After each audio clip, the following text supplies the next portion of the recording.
What's up, YouTube? Today's the big day. Today is Dyno Day. This 50 go.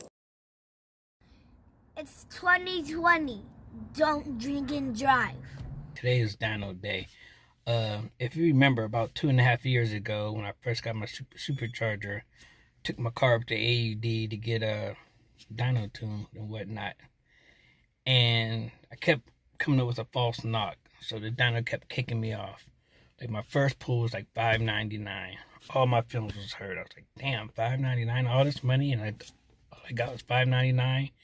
But like I said, the dyno kept kicking me off. So we tried it again, and then it was like maybe $6.10 or something like that. So, but it kicked me off once again. So Sean said he'll do it one more time, and this last time I think we got like $6.30 or something like that. But it kept kicking me off. So I wound up giving up, and about a year and a half later, I go up to Paramount Speed Shop up in Chico, which now they're in Texas. They moved, and they hooked me up with some E85. They put the Ford fuel system in my car. I have the dual pump one, not the triple pump. I could always upgrade. He did it so I could upgrade to a triple pump fuel pump, but I don't know if I'll ever do it. And now I do have the long tubes, and what else do I have different? I don't know. I'm still on my stock clutch too. I do have a clutch coming in soon. That video probably popping up soon. But like I said, my goal here is just to get 702. Like I said, I got a Gen 1 Coyote engine. I hear different stories. Some say they can handle between 700 to 740 horsepower. So I don't drive my car hard like that. So if I could just get to 702, I'd be happy. You know what I'm saying? So let's head on over to Overkill and see what numbers we could get. Hopefully there's no false knock. All right.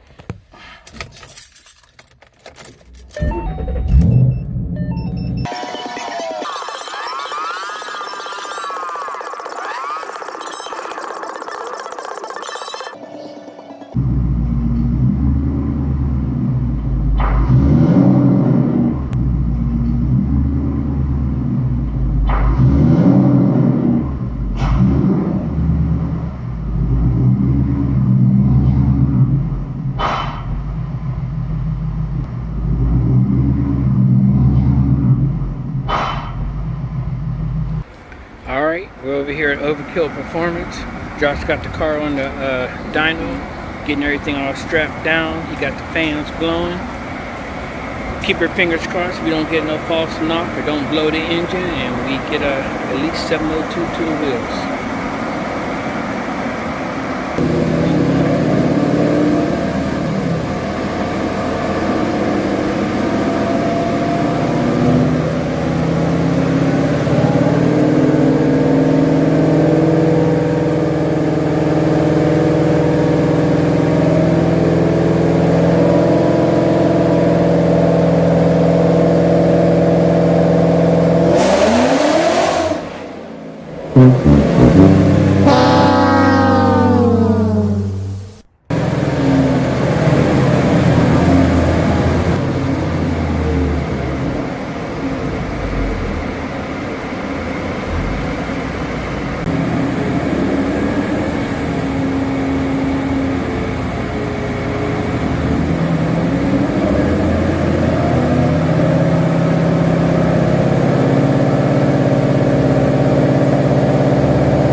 what's happening is the tires aren't getting no grip. You know, they're just spinning. So when you hear them step on the tires are spinning, it's not making a good connection with the dyno. You know, sometimes you'll see people sit in the trunk and, you know, the pit weight on the rear end, so, you know, it gets traction. But at the time of this, like I said, they were closed on that Saturday. There was just a couple of people standing around, you know, but they all left. It was just me and him in there, and I was too scared to sit in the back of the trunk. That was too loud and whatnot. So anyway, he kept strapping the axle down to the ground somehow, and finally he got it to connect on the last try. So once we got that one dyno and I got the number I wanted, it was a wrap.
Will and his corrected numbers, SAE, we're at 717, 680, really good power curve.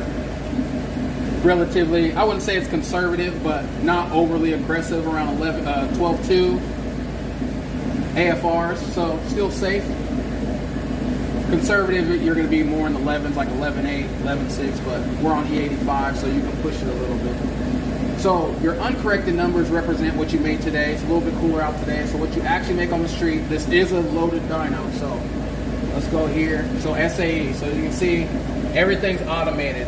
Full electric, built-in weather station. So all these numbers all do their thing. So if we were to change this to observe, uncorrected, 1-to-1. So you see how that changed? SAE, because of being at sea level and because it's cool today, 0.97. So uncorrected, right here, observe, which means this is how much power he actually made today.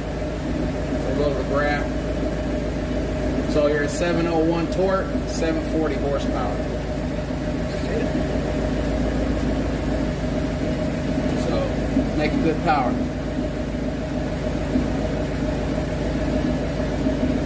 Might even stretch this up a little bit. 800 isn't high enough. All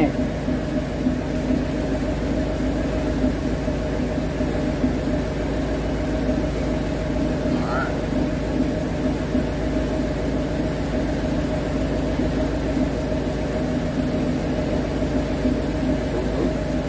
Yeah, so that's of course running with a ROUSH. I believe it's a 2.3. They have a little bit of heat issues, so you're definitely maximizing the efficiency level of that blower. But you know, this same car with the same setup, retuned with one of the more modern blowers.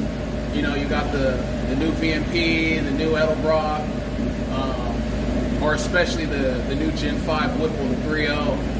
You know, you'll add 80 to 100 more horsepower easy over what you're making right now. And that torque curve, instead of it dropping due to the heat and the efficiency range, that torque curve would keep going, and it would probably, your torque curve would be straighter, and then the Whipples almost have like a turbo-like kind of like sweep where they keep going up a little bit higher. So You know, at the end of the day, there's more in there, but you already know you at the limit of that block, especially with a supercharger. So it's good power. Well, all right, I got the numbers I wanted. You want to give your company a shout out or anything? Yeah, definitely. So shout out to Will, this 50 Go. You know, he's definitely been a pillar in the community, you know, in the car scene. But we're here at Overkill, so we do a lot of different things, you know, not just Mopars, you know, like the Vipers, the GTRs, the Evos, and different things like that. We make anything fast, and all we really care about is making sure that you get home safely and you win at the track. So the Mustang, as you guys saw, we just dynoed it. Makes great power. That's literally, no capping, one of probably the highest horsepower ROUSH blown, you know, Gen 2, Gen 1 Coyote motor Mustangs I've seen, period. So shout out to him for that build. He put in a lot of work. He earned it. If you guys need anything, hit us up. We can get you guys any parts on any of those, any of the muscle cars, any of the imports, dyno tuning, dyno runs, just like we did with Will, and we'll take care of you. So we're down out in Arden area in Sacramento, California. Hit us up, 916-912-8806, or directly at the shop, 916-333-1105.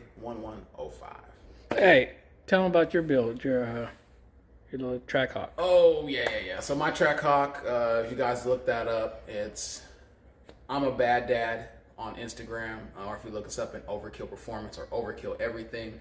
Current record holder, 1.389, 60 foot and a 6,000 pound SUV. You know, that's equivalent to around 1.1 with a car. We did a lot of work with that vehicle. Runs near mid 9 seconds in the quarter mile. And it's given us opportunity to work with a lot of clients from California. We have builds in Hawaii. We got builds in other countries. We got builds all over the place. So it definitely allowed us to get the name out. But at the same time, I have 1,000 horsepower, I think 1,100 horsepower, DSM 4G63 build. Oh man, my Busa, we race motorcycles, got a, built 400 horsepower Hayabusa. So we like horsepower here, and we definitely make sure we're out there with the community and we keep it pushing. So, we don't just talk about it. You guys see us out there at the track. All of our clients, when you come into us, you're part of the Overkill crew. We're out there with you at the track, making sure that you're running just as good as we are. So, yeah. All right. Thank you. Peace. All right. Make sure to go check out Overkill Performance and I'm a Bad Dad Instagram and YouTube. Like I said, they don't call it Overkill Performance for nothing. They take it to the next level. So make sure you go check it out. All right. Hope you enjoyed that video right there. Like I said, I tried to let Josh do all the explaining because I don't know all the technical words and shit like that. But my numbers were on the SEE was 717.8 horsepower. And my max torque was 670.6 foot-pounds of torque. And then on the corrected or whatever, it was 740.5 horsepower and 691 foot-pounds of torque. Like I said, I'm happy with the numbers. My goal was 702. But here's the thing. Now, I've been watching a couple other videos, and I'm seeing all these people with these new VMPs, the new Whipples, and whatnot. And it seems like a lot of them are making crazy-ass horsepower with the stuff that they have, with the new technology. You know what I'm saying? Where this ROUSH right now, I guess it's considered old school. It's only, 3 years old. But it's old school now. And, should I rebuild my engine and get a new Whipple or new VMP, or should I maybe save all that for whenever I buy a new car, like a newer Mustang, like the new style, that S650 or so, whenever it comes out, and put a Whipple or something on that? Like I said, it's just a shame with how technology is nowadays, how it gets so outdated so fast. Phones, TVs, now superchargers. You know what I'm saying? So, like I said, but I am happy with the numbers I did get. but because there's always room for improvement or whatnot. But in actuality, how fast do I want to go? How much horsepower is enough? So if I start making 8 or 900 horsepower, do I now want to make 1,000? Do I want to make 1,100, 1,200? You know what I'm saying? So comment below on what I should do. Should I rebuild the engine, get a new supercharger, or should I just be content with what I got? I mean, my car only got 25,000 miles on it, so. Oh yeah, and I did have my OPGs done, my oil pump gears done at Paramount Speed too. So I don't know what to do. I didn't get a dyno tune at Overkill. I got tuned at Paramount Speed. Remote from Palm Beach Dyno. They did a remote tune. And time they got their dyno set up, the weather was always raining and whatnot, so I didn't want to go up there. So time the weather got cleared up, they moved to Texas. So I never did get on the dyno and let them tweak it out or whatever they had to do via Palm Beach Dyno. So I went to Overkill just to get some numbers to see what I was looking at. Alright, you know the routine. Hit that like and subscribe button. Thanks for watching. Don't drink and drive. Follow me on Instagram and Facebook at this50go. Till next time, peace.